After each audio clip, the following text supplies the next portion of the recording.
Welcome to Gravito. This is beautiful Portugal and a beautiful training.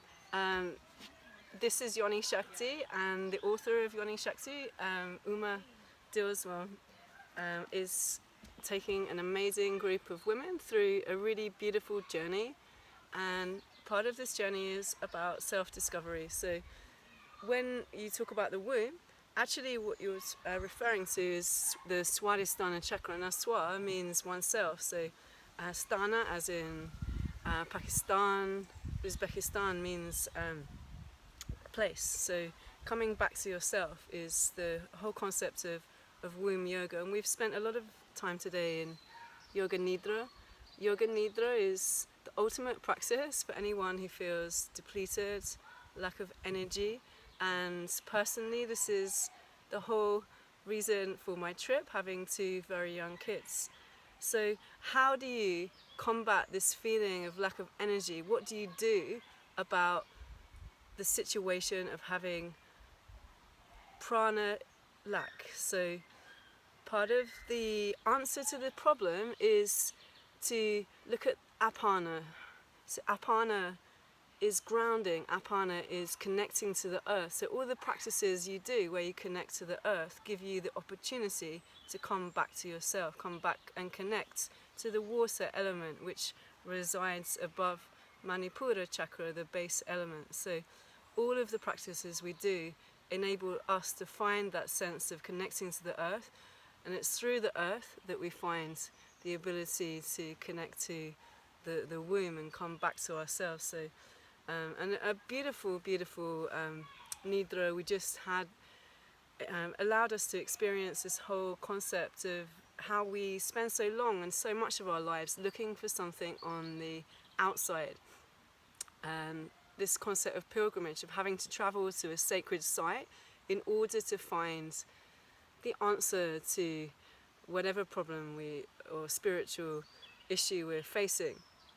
Ultimately in yoga, we come back to ourselves through coming back to the process of the breath.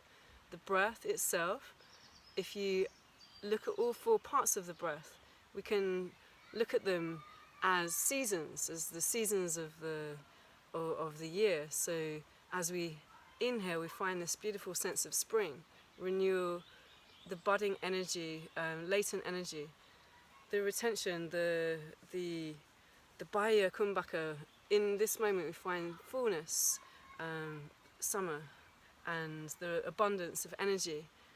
Autumn, the exhale, as we find the beauty and release and of letting go of old cycles, of letting go of the breath itself.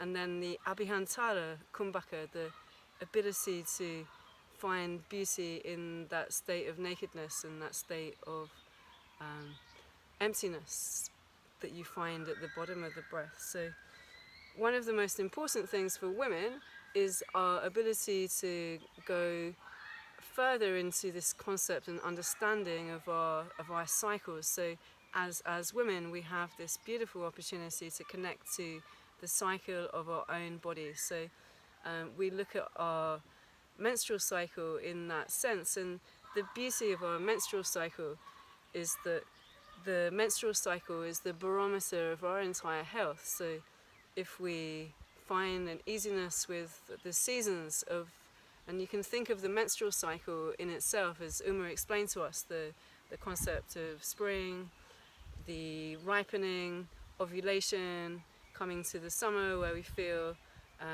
we feel sexy, we feel abundant, and then as we move towards the release phase, the bleeding phase, we start to shed and release, and then finally coming to the state of bleeding, the state of winter, and allowing ourselves to be in that cycle fully.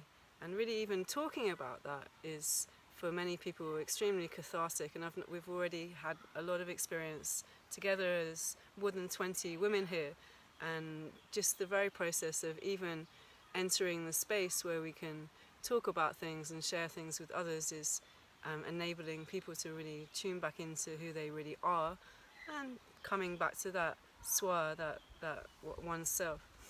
So that's it for today, and I look forward to speaking to you again tomorrow. Namaste.